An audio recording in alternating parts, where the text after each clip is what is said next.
Happening now. We want to welcome our viewers from across the United States and around the world. This is the EdTech Situation Room. Good morning, good day, good evening. This is EdTech Situation Room episode number 266 for the 10th of August in 2022. My name is Jason Neiffer, and I'm the executive director of the Montana Digital Academy, which is Montana State Virtual School located on the beautiful University of Montana campus right here in record heat, Missoula, Montana, where it's currently, I was going to look up this number and now I'm going to fill time. It is 86 degrees at 7:03 at night. So it's warm outside here, and we had our 7th hottest day of all time 2 weeks ago. So I think we're having a summer, you might say. And joining me from, I don't know where you're at. Where are you at tonight, Dr. Fryer? I am in Matthews, North Carolina. And is that where you will be forever here, or are you in Matthews? Pretty well. So yes, I am Wes Fryer, and I'm joining you from the greater Charlotte, North Carolina metropolitan area, specifically Matthews, which is a suburb to the southeast of city center. And I have started this week work at my new job at Providence Day School as a media literacy and computer science middle school teacher. I'll be teaching 2 sections of robotics and 2 sections of our computer applications course for 6th, 7th, and 8th graders. And I've been having a bit of a chaotic and wild time with lots of things going on in our lives, but things are basically going as well as they probably could at this point. And all faculty were back today, and we had a little back to school barbecue with some Carolina barbecue. And one of our other new teachers is a barbecue aficionado. So, things are good. So, and I was looking, I think it's 70 degrees right now. So last Wednesday it was 106 degrees in Oklahoma City. Sunday night, we woke up about 15 miles outside of Boone, North Carolina, at about 2,300 feet above sea level. It was 64 degrees. So wow, that felt delicious. But we've been getting into the low 90s, but it's been raining every evening or afternoon, evening. And so anyway, they rarely get over 100 here, but it's in the 90s. And so they think it's really hot, but I'm like, this is great. Yeah, totally. Besides the summer weather, Dr. Neiffer, and we are, by the way, thank you very much for adjusting an hour earlier than we have been for 265 previous episodes. But what are we going to do here tonight, Dr. Neiffer? Well, Wes and I scour the internet pretty frequently.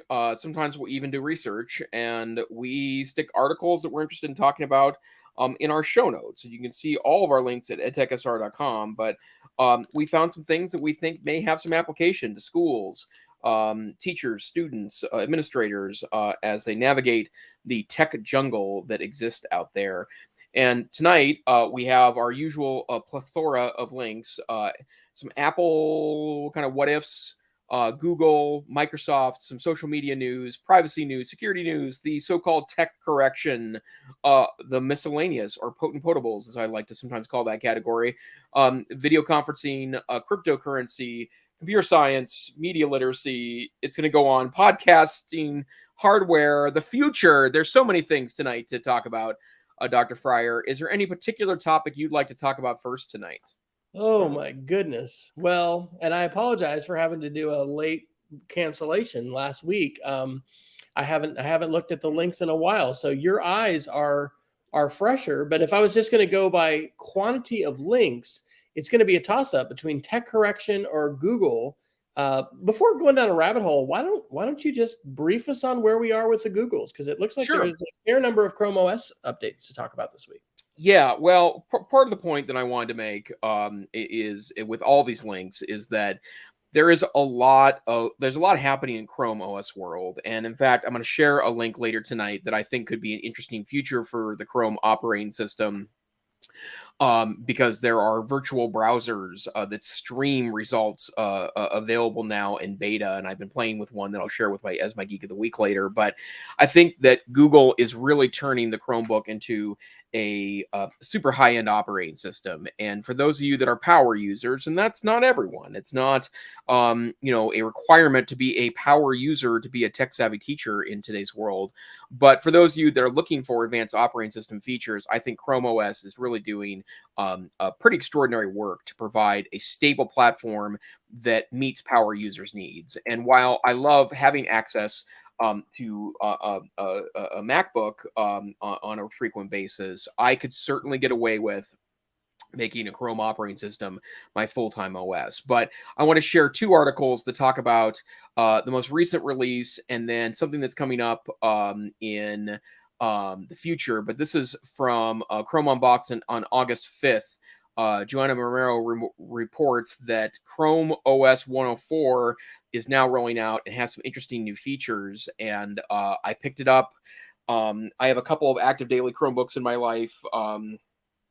I bought another one a couple weeks ago, but the point is that it was an amazing deal on eBay. I couldn't turn it down. But in my defense, I did sell some others. So the first big change is there's finally a light and dark mode on Chrome OS, and you may or may not even cognizantly think about light and dark mode. It's a big deal in Geek land because both because of visual preferences and also because there's some pretty good research that if you take white backgrounds off of things or don't defer to white, it's actually an enormous power saver. And not just from the standpoint of your battery, but from the environment and saving resources. But there is now a way to do either an auto light or dark mode or a light or dark mode. And all you need to do is go where you would usually have set up the wallpaper on the Chrome operating system, and you can change to either one. And I think that is pretty great. There's also a couple of tweaks you can make there. And also there is more opportunity now to personalize the Chrome OS experience. For example, wallpaper started as just you could pick from these 2 or 3 wallpapers back in early Chrome OS days, but now not only can you pick from some pretty impressive libraries, like beautiful, thoughtful pieces of digital art to be your background, you can also access your Google Photos now directly, and so you can create pieces there. Because I'm a nerd, and actually I love a good piece of electronic wallpaper. I change over time because frankly I like the ethic of sometimes being here and sometimes being there, and I have travel photos and some wonderful historical images and some Vincent van Gogh paintings that are part of my wallpaper collection. So I keep a folder on my Google Docs drive shared with all my other Google accounts with all my favorite wallpapers on it. But you can do a lot of interesting things now with wallpaper. There's a screensaver available, which kind of feels like flying toasters from 25 years ago, but nonetheless, there's that. And there's also some more practical things that I think are really great. One of them is that Sorry, could you say that again? Siri Sorry, think. I'm having trouble hearing you. Yes, you are, Siri. And I just said her name again. For example, you click on the date in the taskbar now, and it brings up a full monthly calendar, which I think is a really great feature. And the Gallery app, which is the media app on Chrome OS, now allows you to annotate PDFs, which means you could sign a document on Chrome OS now. And of everything you've said, and I honestly hadn't actually heard or thought about the environmental impact side of dark mode. I just kind of thought about that as a, good on the eyes at night and convenient. But annotation of PDFs is huge. One of the things that really stood out for the Google Classroom application a couple of years ago when we did a pilot of iPad one-to-one was the fact that you could so readily annotate PDFs inside the Classroom app, not using Classroom in Safari on the iPad, but using the app. So the last 2 years, we were one-to-one iPad or one-to-one Chromebook with 6th grade and then basically 5th and 6th grade. And so anyway, I think that is outstanding because just about anything can be converted to a PDF and my dog, and so being able to readily annotate something is, as we're been working on selling a house now remotely and, purchasing and just the literally hundreds of forms that we've signed, being able to sign things electronically is really important, but just being able to fill stuff out. But I would say, to do an educational technology connection, it means that you need a stylus. So we were using Dell, I don't know, they weren't mini 11s, but anyway, Dell 11 Chromebooks that were, new a couple years ago. Styluses were $25. They weren't like the $100 or $60 iPad ones. But anyway, if you don't have styluses, and I know there's a lot of folks out there with Chromebooks without styluses, I would love to see the stylus become an absolute core part of every single student's Chromebook. I was going to say arsenal, but just like toolkit. Let's go with the nonviolent, because with not only filling out worksheets and being able to do handwritten things, sketchnoting is so absolutely wonderful, and it's just like, I think if you want to fully deploy your creative capacity using technology, you need a microphone, you need a camera, and you need a stylus. So I'll get off that soapbox. But yay! I'm glad to hear that news. I couldn't agree more, and I think it's a sign of what's to come in regards to Chrome OS. And then one other quick article. This is from earlier July. This is from Kevin Toffel at About Chromebooks, and Chrome 105, which would be the next release that should show up in about a month. Maybe it's 5 weeks between releases now, but Chrome 105 is going to offer partial split windows and multitasking buttons integrated into the operating system. And what's interesting about that to me is that Windows already has a pretty robust system for that in Windows 11 now. And I'll admit, I'm a really huge proponent of screen management. And I think if you've got huge monitors, which is what I'm staring into right now, I have a 30-something inch 4K monitor that I'm staring into, and then I have a side monitor here that's vertical, that's on its side, that I'm using for, let's see what I got up here. I got Spotify, I've got my work chat window, and then I have my webcam control app that adds my background in. I'm a nerd, ladies and gentlemen, but here I am on my main monitor, and I use a really cool app that is called Divi on Mac and PC that allows me to place my windows on one side or the other. So on my right hand window, I have Dr. Fryer here in StreamYard. On my left hand window, I've got our links. And this notion of kind of managing your windows, I think, is really important. And if you're on a small monitor, I've learned over time that you can put one window, 80% of the case on the left, and one window 80% of the space on the right, and that's easy to click back and forth with one another. And those are little things, but I really do think that they really help productivity.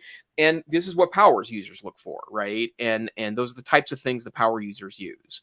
A long time ago, when Dr. Fryer and I met face to face, he had asked me if I were super into the gestures on my MacBook Pro, the trackpad, my MacBook Pro, and he called them Jedi Moves, which is a very Dr. Fryer reference. But I like creating little Jedi tricks, right, and being able to move back and forth from your screens with using just your trackpad and moving things around in that way.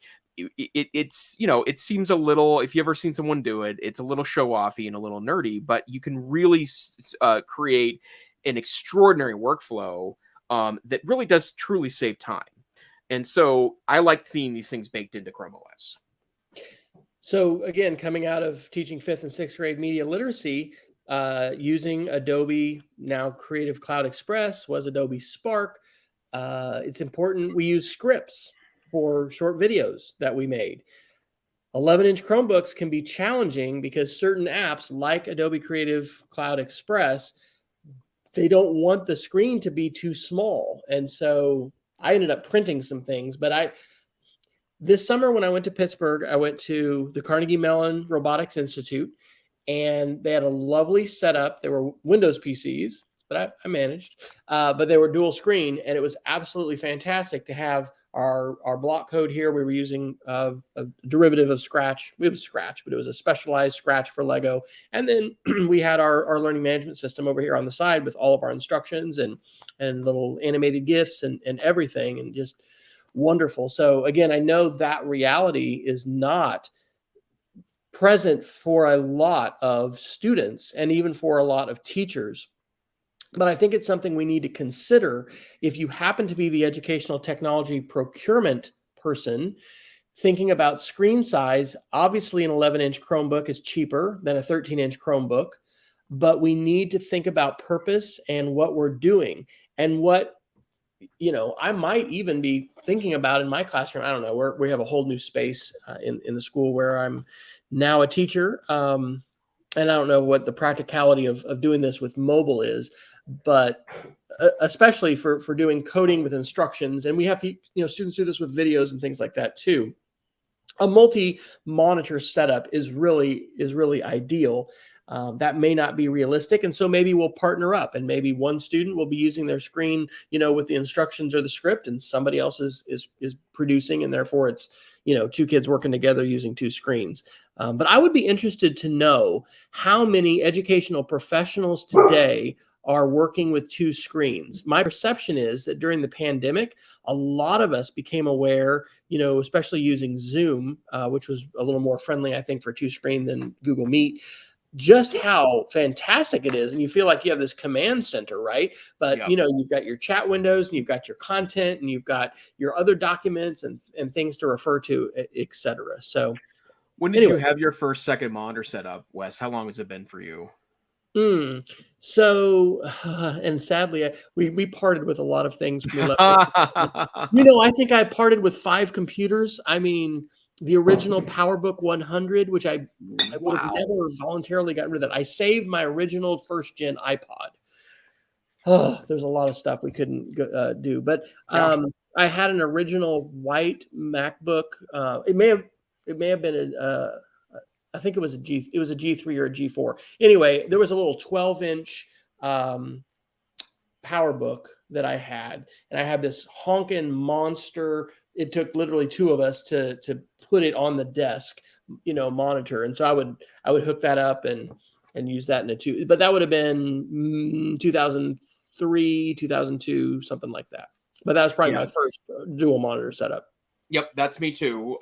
Remember, I was a PC guy back in the day, so it was a little harder because I would had to install a third-party video card and then make sure the drivers worked and then have a second monitor. And I remember the first time it turned on, I was blown away by it. But yeah, it's been 20 years now minimum since I've had that setup. And in fact, I used to get mocked a little bit because I had a 3-monitor setup when I taught at Great Falls High, and this was in 2002 to 2004. And then I went to Capitol and had a 2-monitor setup. And in fact, I got a superintendent visit one day, and he says, "Is this the command center?" And I said, "Well, I just made you say that, so I'm going to vote yes." But the thing that's interesting about that is that it's been a long time secret of geeks about how productive that is. But there's research behind this that having, you have to be mindful of it. And if you're just putting up distracting things on your side monitor, that's not helping you at all. But yeah, I think that's an enormously interesting question about how many people are doing that in comparison to the good old days. Working in the College of Education at Texas Tech from 2001 to 2006, that was just something that kind of happened over time and was already probably happening. Was it sort of every assistant ended up with 2 monitors, but realizing the benefits of that. Yeah. The most extreme command center I've ever seen was at the University of North Texas in the College of Information. There was a semester where I taught as an adjunct there and wrote my first 3 chapters of my dissertation. And the director of IT for the college literally had 8 screens, 8. And some of these were like, I think, televisions, but I mean, we're talking a wall, but wow. It's interesting. I mean, I do love screens. I've been not fighting with, but just, I would have loved to put one in our old kitchen. My wife's like, "No, we do not need a screen here, but we can have a digital picture frame there. It'll be wonderful. We can look at the mountains there. The calendar can be there, so anyway, it's a very practical thing to think about. And like I said, as a teacher, thinking about how maybe we need to partner up kids, or, but if I have my ideal robotics lab right now, it would be a multi-monitor deal. And since kids have their own device, this would just be an external monitor that kids can plug into. And I know teachers and have for years that have set up collaboration stations. We've seen libraries doing this with collaboration stations, where it's here, bring your device, plug in your monitor, have a large screen, and that can either replace your screen or mirror it, or it can, be an extension of it. So thankfully, video cards are much more powerful, and all that technology on whatever platform you are works better. And it even works on Chrome. So it's good. Yep. Very good. Well, Dr. Neiffer, we have so many great articles. Gosh, we're just going to barely scratch the surface. I just noticed this one that you put in, and I didn't know this. Twitter is raising its subscription price. Yeah, this one really befuddles me. So Twitter Blue is a service that was announced like 6 months ago, and I'm a Blue subscriber. Dr. Fryer, are you a Blue subscriber? I think it's worth $3 a month, and it gives you a couple of different things that I think are great. The first one is that it doesn't get rid of ads, which I wish it did, but it does allow you access to many articles for free that are subscription services otherwise. It also allows you to see a lot of articles from providers ad-free. So when you click on the article, you go to it and the ads are less. And that's a little weird to me, because I kind of want to figure out what the economic transaction is there for the sites that are receiving the link in. But still, that's a good deal for me that there's no ads there. I mean, I'm a very a big ad block guy, but still I can notice a difference when I'm going from Twitter on one of those ads. And then some of the changes are things that old platforms used to do that they kind of sucked into it, including the ability to look at the links that your friends are sharing. So your friends or your friends of friends. So it's a way of kind of seeing what's going on in your network. You could create a news feed that way. It's based on the preferences of people that you're following. And I'm trying to think, what else is there? That's the main one, and that's what was the now defunct app, Nuzzle. Nuzzle. Yep. That was a great app, which would not only use Twitter but also Facebook and crowdsource and show you what your friends are reading or liking and what friends of friends. So it basically just gives you access to a more powerful algorithm, I think. It's kind of a bummer it doesn't just come for everybody. But are you going to maintain your subscription with an increased price? I got to think about it. I notice, Twitter Blue, right? So from the standpoint that I'm noticing enough that it's not like it's in the background for me. So I think I would notice it if it's gone. But the bottom line is that I'm not sure if it's worth $6 a month, right? I mean, at that point, the thing that I think is the funny equal to that's the cost of Discovery Plus per month. And I like Discovery Plus as a streaming service. It's pretty great. I get to see all the HGTV, Food Network, and those kinds of channels content. And that's $6 a month. I think Apple TV Plus is $6 a month. And I'm just trying to compare that to getting a couple of ad-free things and some occasional ability to see links of friends and friends of friends. I'm just not sure if it's worth that. And I would prefer actually to pay $1 a month just for Twitter if it got rid of the ads and, kept, it would help deal with the bot issue and the spam issue, which is, not terribly bad for me on Twitter, but still an issue. We don't have an article about this in there, and I'm just going to go to Google News really quick. But do you know the Elon Musk purchase of Twitter? Basically he's trying to get out of it.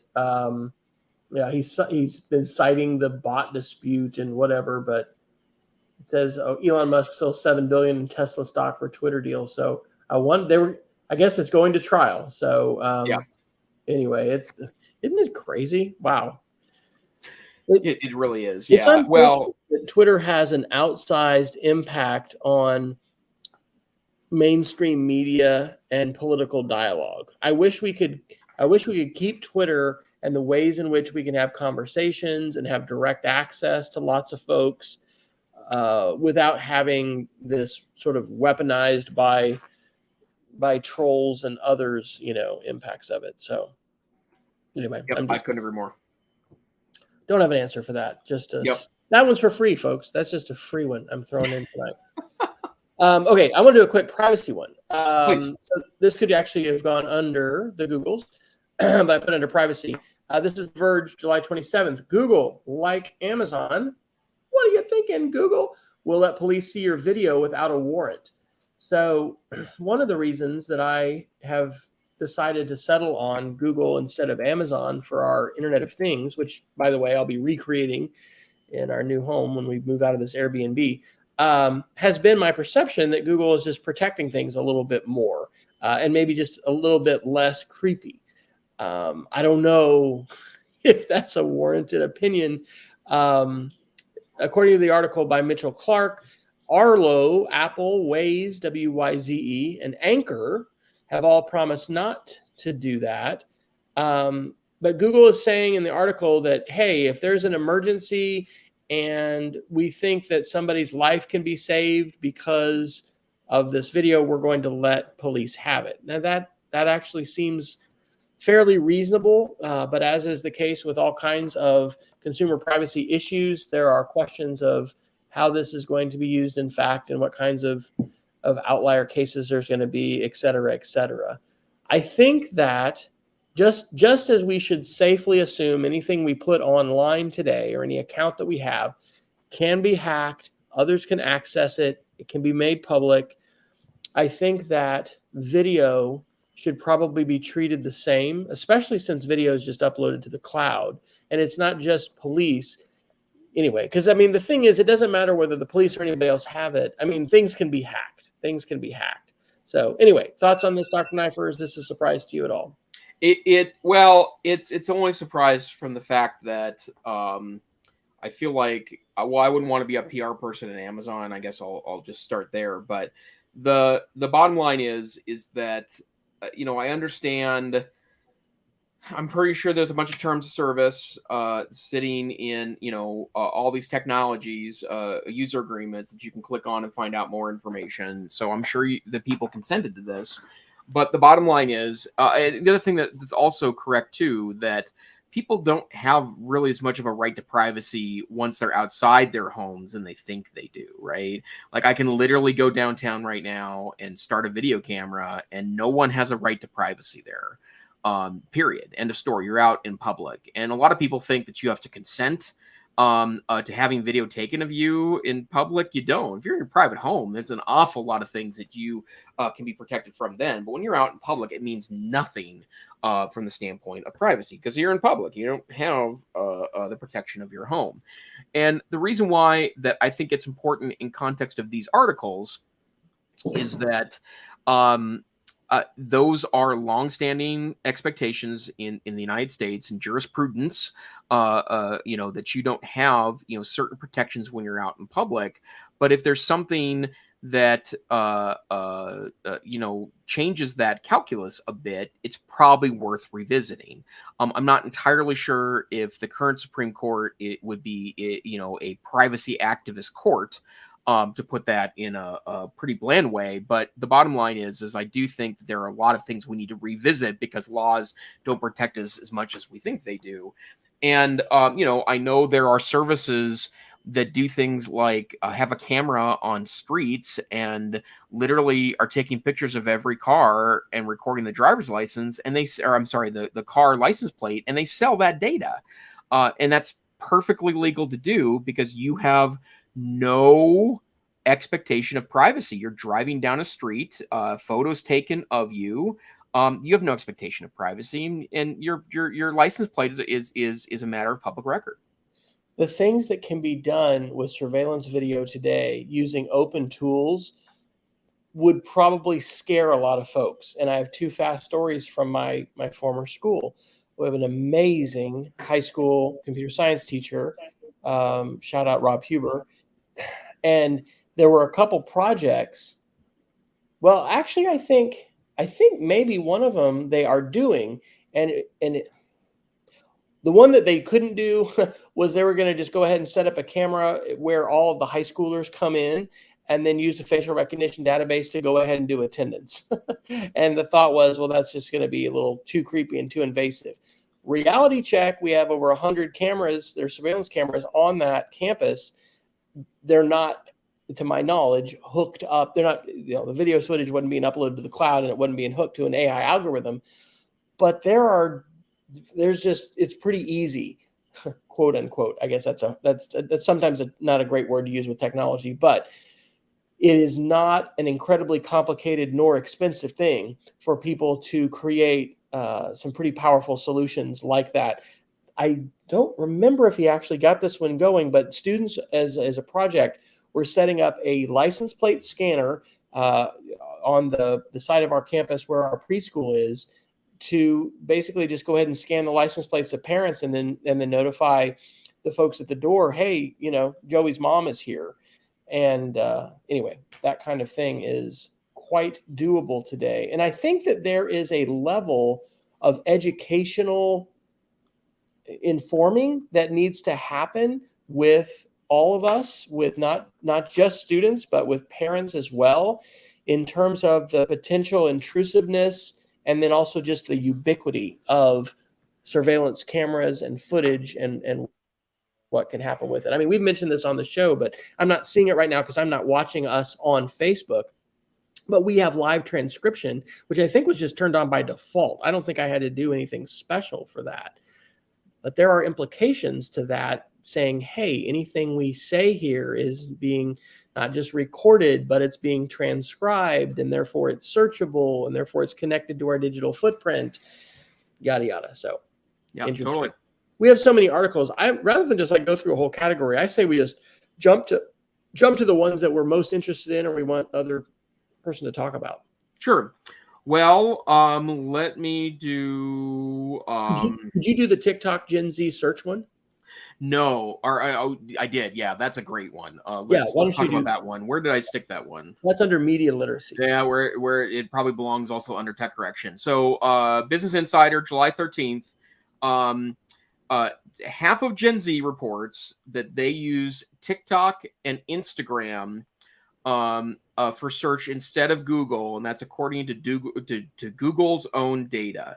And quoting the article, nearly 40% of Gen Z prefers searching on TikTok and Instagram over Google search and maps, according to Google's internal data first reported by TechCrunch. TikTok, which is the fastest growing social media app, has exploded in popularity in the last few years, so much so has inspired social media companies Instagram and Snapchat to roll out copycat features, as in Reels and Spotlight.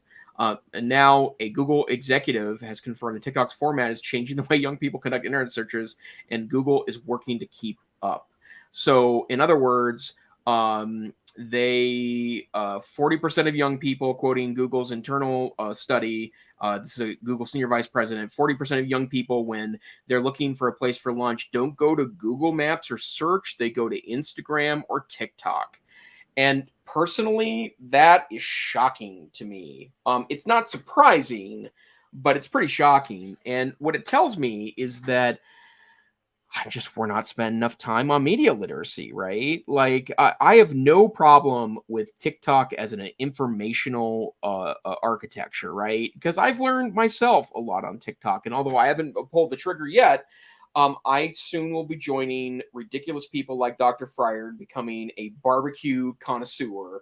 And I can't wait to get into all the gear, and it's going to be nerdy. And I have had some long conversations with my wife, and this is mostly me talking out loud, saying that, well, I'm not going to buy this stuff if I'm not going to make sure I maintain it in a pristine way and all sorts of stuff. But talk about a gearhead hobby that was made for me. But, it's been both a lot of enticement on the part of Wes, and it's also been TikTok that's really encouraged me to see a lot of interesting options in that.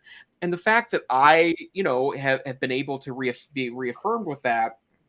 And to be clear, TikTok does still have awful lot of dances, but it's really a clever informational strategy. And there's a lot of very informative accounts on TikTok. Autistic TikTok is awesome. I've learned a lot about the autism spectrum and a lot of adults living with autism, and what that means for their lives. I'm on prison reform TikTok, which it features a lot of former inmates that incarcerated people that talk about the challenges of the United States penal system and what the aftermath of prison has been like. And there's 7 or 8 creators that are amazing in that space, and I've learned so much there. But I question it as I guess as an information gathering strategy search wise. Like, first of all, it's not that efficient would be the first thing I would say. But second, I just, I also wouldn't search Twitter for stuff like that either, because it's a very kind of wild west of opinions. And, so is the Google searching too. But once you can kind of sniff out the platforms that provide accurate information, I think it's pretty easy from there. So thoughts, Dr. Fryer? Oh my gosh. Okay. Well, I'm going to take us down a rabbit hole with your barbecue comments in a second. But I think that article is one of the most significant statistic articles that we've shared in weeks and weeks, because I have used the number for a long time. What's the most popular search engine in the world? It's Google. What's the second most popular? It's YouTube. And so for 50% of those generations to be using social media platforms is a really big deal and needs a lot of conversation. But I've got to say a couple things about barbecue. So, we packed up 2 U-Haul trailers, 3 used Toyotas, 2 golden retrievers, and 4 people, and drove 1,000 miles a week and a half ago across the country. Right outside this door of my Airbnb is the RecTech RT700 Bull smoker, which I've got a half-price pork butt that I'm going to have to smoke tomorrow night. You're going to need to acquire one of these, Dr. Neiffer. This is the Green Mountain Grill Pizza Peel. You can put the Green Mountain pizza grill insert either onto a RecTech or a Green Mountain. Fantastic. I think you can get temperatures up to like 750 degrees on the stone. It's awesome. I crank mine just to 350 and cook for 6 minutes. And frozen cauliflower pizza from Costco actually tastes amazing. Okay, but here's the other thing. This is just kind of funny. All right. So this is an ammo case, but it is not filled with ammo. What it is filled with are barbecue spices. So when you are bitten by the bug of barbecue, you're going to have, who could travel without Meat Church, Holy Gospel, or, Cattleman's Lone Star brisket rub. Anyway, I could go on and on. I'm overjoyed that you're gonna join the barbecue crew. So, but I'm also super interested in this whole TikTok thing, because as viewers may know, Dr. Neiffer, I was on TikTok before, but I wasn't sharing anything much at all and just not doing much. But food porn is a real thing, and people want to see barbecue. I've loved that on Instagram. I have a Cook with Wes channel, but I just made my TikTok channel into a Cook with Wes, and it's all barbecue. So that is fascinating though about these other niches, because that's an example of the long tail, which is a great thing to introduce folks to if they're not familiar with that concept. Because how many people are interested in prison reform? There's, across the whole population of the United States or the world, there's a sizable amount, but how do those people find each other? Wow, I guess they're finding each other on TikTok. So I think that kind of thing is so valuable. Maybe you do share on Twitter, but those kinds of things, these kinds of channels, it's sort of like there's a word that Alan Levine taught me about your WordPress blog, which I can't remember now, but it basically means here's all the plugins I use. Now, from a security standpoint, that's a dumb thing to share, because it's ooh, look, you could hack me if, I'm running these plugins. But knowing the channels that you follow on YouTube, the TikTokers that you follow, those kind of things, I think that'd be a great ed camp session, actually, right?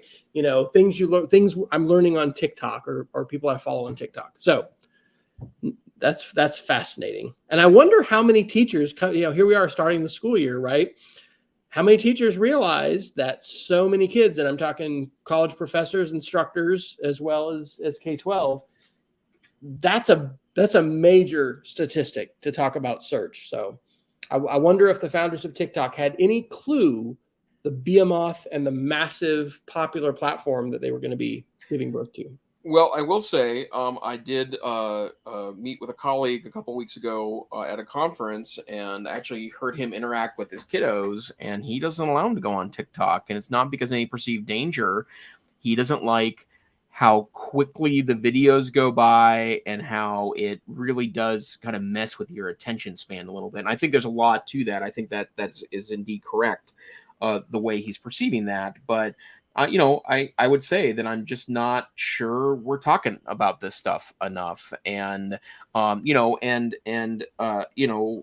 if you have a specialty in the world, whether it's something you teach or it's a hobby you have, go check out TikTok and search for those things and make an assessment. Is the information there being correctly portrayed, right? Is good quality information being shared when you put in search terms there? If the answer is no, then maybe consider doing a little media literacy with your kiddos and share that very experience, right? Like that's exactly the kind of honest information that I think helps start good dialogues with kids in classrooms. Absolutely. Okay. Wow. We got about 15 minutes left. I think I want to hit this article under the tech correction. So this is from Los Angeles Times, July 21st. This is fascinating for multiple reasons. The headline here: he surveyed 8,600 Americans about political violence. The results are beyond scary. Now, I shared, I guess I didn't. This isn't a gift link. This is a free one, so you're not gonna have to subscribe to look at this.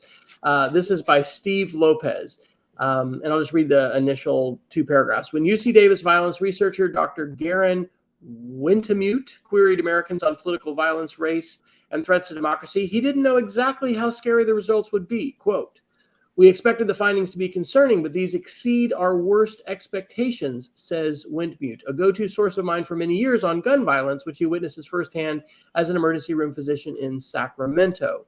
The report by Wintemute and his team at the Violence Prevention Research Program was released by UC Davis on Wednesday, on the eve of the last round of congressional hearings into the January 6th takeover of the Capitol. The findings were posted by MedRxiv, a health science website that lists works in progress prior to peer review. So one of the things that I think is fascinating about this is written by an academic professor, but the professor did not submit this for traditional peer review, because if they had, it probably wouldn't see the light of day and be published in a journal that almost no one reads until after the midterm elections. And the researcher has felt, and I think this is very compelling, that the conclusions here and the information here is so important, it needs to see the light of day before the academic publishing and journal vetting process would allow it to. So why am I talking about this on a technology show? The ways in which, this is under the tech correction, right? The ways in which social media platforms have allowed us to live inside filter bubbles, and like we're talking about with TikTok, to live in a world filled with pollution and polluted information, but also filled with information that is crafted with very specific purposes and in some cases conspiratorial. It just challenges the truth. It's just so hard and difficult. And there are real implications to this, as we saw on January 6th at the capital of our nation. And I think, again, just as you're saying, we're not talking enough about media literacy and some of this. I don't think that we are grappling enough directly with the implications of this for our democracy. And so I'm not trying to just be a doomsdayer here, but this really got my attention. And like I said, one of the things is, as a PhD and somebody who's published before and aspires to, probably publish again, this is the first time I've ever heard of an academic saying, you know what, this information and these conclusions and these findings, they're too important for the peer review process. I've just got to go put this out here. I've never heard of anyone doing that. Probably this isn't the first time. Any thoughts? Yeah, I mean, yeah, that is pretty mind blowing, and I wonder. I am not a conspiracy theorist as a general rule of thumb, but I do think that there is some deeper stories going on here that are just not being covered by the mainstream media, and there's a lot of evidence of it popping up all over the place. And maybe you don't really see that until after the big thing has happened, but I guess that feeds into my perception, maybe even paranoia that something big is happening in the relatively near future. I'll pick my words carefully here, because this summer, and I've just shared this with my wife before, I've really, in general, I try not to make myself a lightning rod for culture war issues, right? And there's all kinds of ways that those of us who are on any kind of social media could, become a lightning rod for saying something that, in a certain face-to-face context may not have any problem at all, but, put onto social media, who knows who's going to take that and where that's going to go. Especially prior to leaving Oklahoma, and even now a little bit, I have gained some new insights into gun culture and firearms culture. And there's a lot of things that are going on in our country that this article unveils some of those things about perceptions about political violence and things like that. And so will be a plea again to civics teachers and to educators, like the roles that we play in educating about governance, about rights, about responsibilities that we have, about the value and what is so special about our country and about representative democracy in general. I mean, across the globe and in the course of history, representative democracy has just not been a thing for that long. And so I will continue in my new role at my school to want to talk about media literacy and to talk about some of these issues. But as a middle school teacher too, I mean, I'm not teaching high school and even college at this point. There's a lot of issues, and maybe even if I was, there's a lot of issues I really just don't want to touch. But there's important things here. And this article to me also speaks to the velocity of information. When a college professor who is normally publishing in academic journals feels that to do the right thing, they can't publish in that format, that also suggests something that might be broken and in need of fixing. And I think that's something to ponder and talk about. So I don't know how many folks that are in higher ed are listening to us and listening to this show, but that's something I think we need to continue to wrestle with. And I have myself, as I've thought about, do I want to go to higher ed, and do I want to be in a publish or perish, situation? I've always wanted to write things and publish things that are being used by practitioners, and hopefully a lot of, not that I just want to go for eyeballs and tons of attention, without purpose, but I would like the things that I write and work on to have an impact in the world, and not just be, put on a journal shelf that no one reads. So anyway, I think there's some good stuff to unpack there. We only have about 10 minutes left, Dr. Neiffer. Wow. Can you believe it? Where else would you like to go? This is what happens when we take a couple weeks off, I guess. That's right. Let's see here. Maybe some. This is a potential rabbit hole, but I'm gonna go ahead and jump right in. This is the Future UG article. This is from The Verge on July 13th, and it kind of talks about the ongoing issue regarding features as a subscription, and there's particularly talking about cars. What category are you under here for the article? I'm sorry, I'm under Future UG. It's the second to last category in the bottom. That's a category. Okay. It is indeed a category. And the article is "The Future of Cars is a Subscription Nightmare." And this talks about something that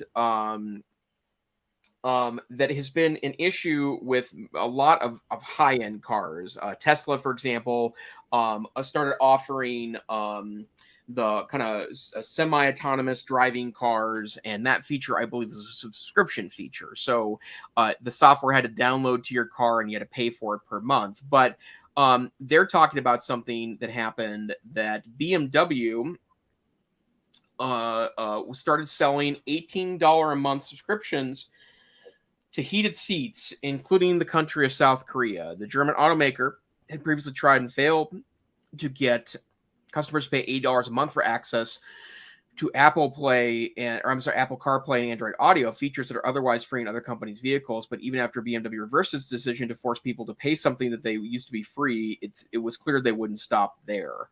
And I'm just going to go ahead and say this is a terrible idea. It's one thing. I mean, the Tesla thing to me could be justifiable from the standpoint you're actually downloading new software to your car, right? It's going to add functionality that doesn't exist. That I can at least buy.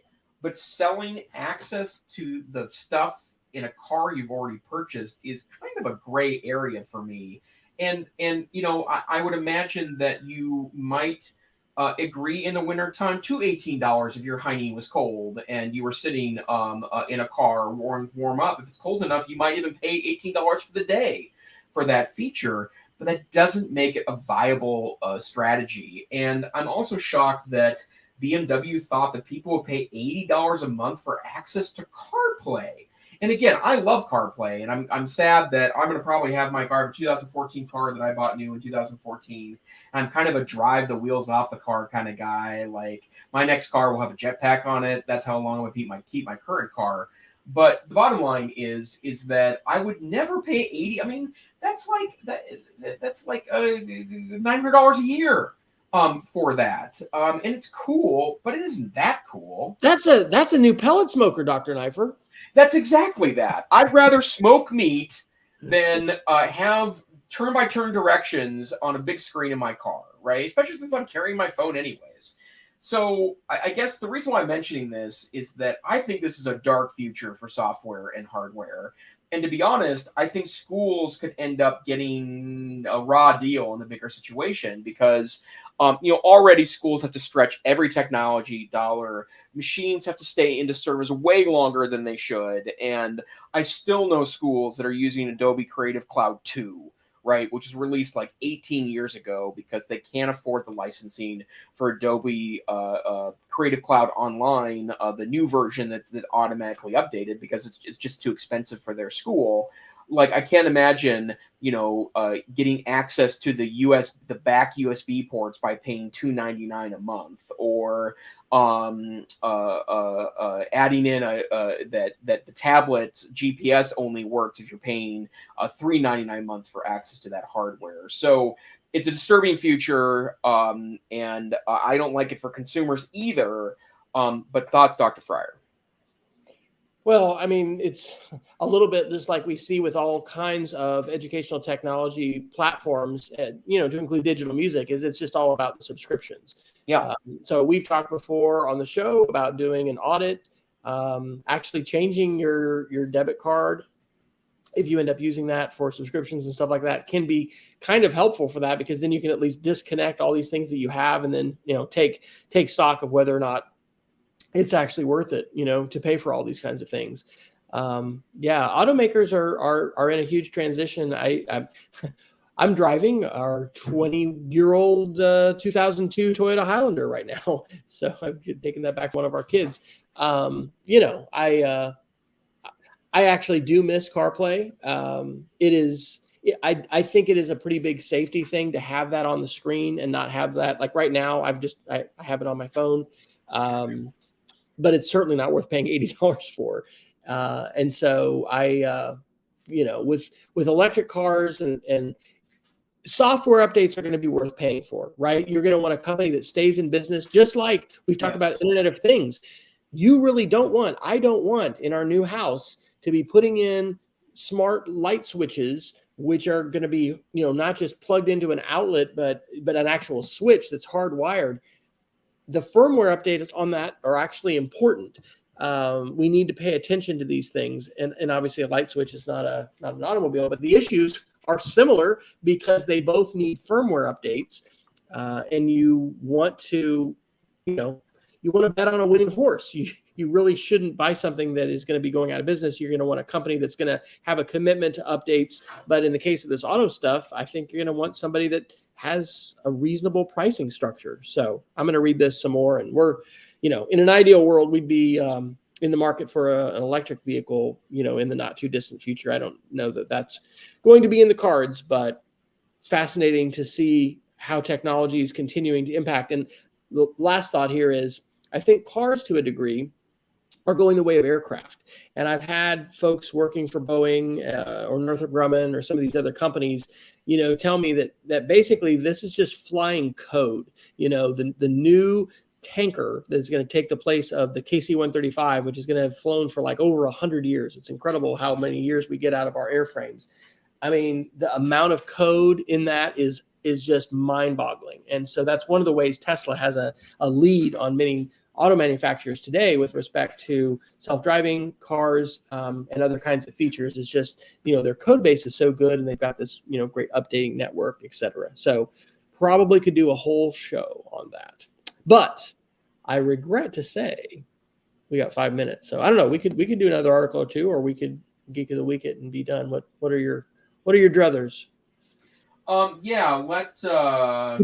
you do the Excel, the AI bot? That's exactly what I was looking at too, Wes. So Gizmodo reported on Saturday there's a new AI chatbot down, and you may remember the last time we went down this road, it was Microsoft TAI, and which they unleashed on Twitter, and within 24 hours, Tay had become a conspiracy theorist Nazi. And I wish I were saying that colorfully, but no, she was literally espousing white supremacist rhetoric. So the bottom line is that these technologies still have a lot to go. And I was trying to remember today, Wes, maybe you do, the first kind of chat person, it's like from 30, 40 years ago in 1980s, there was kind of a bot-like experience that actually did a pretty good job of going back and forth. And I was trying to remember the name of that technology, but you can actually access it. And this is from Meta, by the way, the good folks that used to be known as Facebook. And this is called, I totally lost the name on here. Excel Formula Bot? Is that Excel Formula Bot? I think so. This is the Boy Genius report. Game changer. No, I'm actually on a Gizmodo article. Oh, okay. But same topic, so. Okay, the one I was looking at. Oh, it's Blender Bot. Excuse me. Oh, okay. So this is Meta's new. Maybe we're talking about a different article. Actually, it's the same big picture topic. But Facebook or Meta now has Blender Bot, which is a conversational AI prototype, and you can start chatting with it. And so I spent 20 minutes talking with Blender Bot on Saturday when I read this article. And I guess what I'd report back to you is that it wasn't all that interesting. And in fact, it wasn't that hard to send Blender Bot down some rabbit holes. And what I was trying to figure out is, like if they were accessing a large body of information, if I could get it to talk about things that were familiar to me and then get a sense of that. So for example, I am a distance learning guy. That's what I do professionally. So I asked it some questions about distance learning, and every time I changed the topic, BlenderBot actually would try to nudge me back to talking about taking an online algebra course, which is what I had talked about with the earlier bot. But the problem I ran into was that anytime I tried to get into something a little more nuanced, it would misanswer the question. It would ask me a side question to try to get me to change topics. I'm assuming to something it was more comfortable talking about from an AI standpoint, but then didn't really lead me to much conversation. So I think that's a fun thing to play with. It might be a fun thing to show students to kind of give the sense of that. And it also tells me perhaps that the people at Meta have a long ways to go. Wow. The other article which I had seen, and I'll just do a fast one here, was from BGR.com. Game changer for Excel. Free AI bot creates any Excel formula you need. Oh, yeah. This is super cool. Yeah. Go ahead. Go for it. Well, yeah. This is a website that uses AI. You just tell it what you want it to do, and it will create Excel formulas for you. So even if you're an Excel guru, I would imagine you could get an awful lot of really, really, really cool things from that. And this is definitely, I think, one of the most under-taught and under-discussed productivity tools in classrooms today. We used to do, hey, you had, Microsoft Office, so we'd cover spreadsheet, but it's not covered much. And this looks amazing. So, Dr. Neiffer, I'm sad, but we're at the top of the hour, and you're actually the leader here. So, if whatever you want to take us, sir, we could Sure. Well, let's go ahead. We may not have Geeks of the Week. We've left so much on the cutting room floor tonight. So I know we're just gonna have to get cut into next week then. So Wes, why don't you go ahead and share your Geek of the Week? Okay, my Geek of the Week is the Ad Observatory from NYU, and in addition to putting Ad Observatory in there, I've dropped a link to the Center for Cybersecurity for Democracy, and they describe this as a project of NYU. Cybersecurity for Democracy provides access to explore political advertising across Meta, including Facebook and Instagram, search by keywords, topic, sponsor, or region, to see data visualizations on spend, messaging trends, and more in Spanish and English. And so possibly if you want to talk about issues relating to how social media is being weaponized or even just utilized for political purposes and other purposes, these kinds of tools can be incredibly valuable. And I've run across several of these in the course of spending 3 summers with the Summer Institute in Digital Literacy with Renee Hobbs and Julie Quiro and other awesome people. So check that out. How about you, Dr. Neiffer? Well, I have a really interesting a tool that I ran into that I've been playing with a little bit. It's called Kibble. And you can download a copy at Kibble.io. But Kibble is a browser alternative, but it's an alternative in a really different way. It is the Chrome browser, but it's not hosted on your computer. It's in the cloud and it's streamed to you. And the idea is it will feel like super fast internet because they have a 2 terabyte down fiber network, and I tested it on mainstream sites and I got a pretty impressive download speed. But you're not gonna be stuck to your internet because streaming it to you is faster than actually sending it to you. So you can be on a modest computer with a relatively modest internet connection and still have access to what feels like gazooba-dooba-dooba-bit internet, right? Inside of a Chrome browser. And it's a free service. They have add-ons you can buy that do things like have extra protection built in, and that sort of thing. But the core service is free, and I haven't had the guts yet to sign in with my Google account because I want to know more about it before I do that. But I believe it works just with your established Google account. So right now it's unsigned in. But I keep thinking about the kind of crappy older computers that sometimes we're stuck with in the world.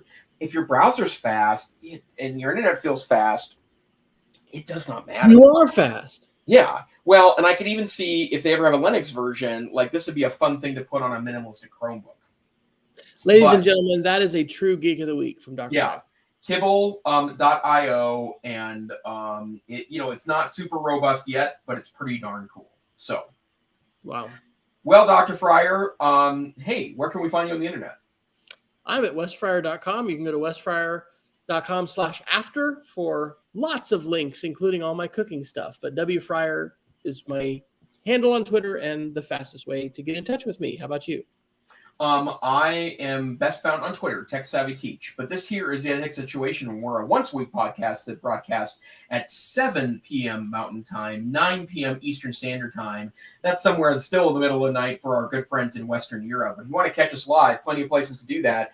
Go to our Twitter account at Tech Savvy. I'm sorry, that's my Twitter account. Go to our Twitter account, EdTechSR, and we're happy to tweet out that link every week. We're on YouTube. We're on Facebook.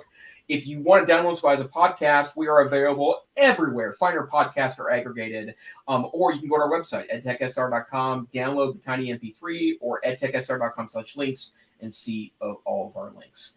Hey, we hope you have a great week. We know schools are starting across the United States. Our best wishes for a wonderful school year go out to all of our friends anywhere in education in any capacity or role. Stay safe, stay savvy. We'll see you next week on the EdTech Situation Room.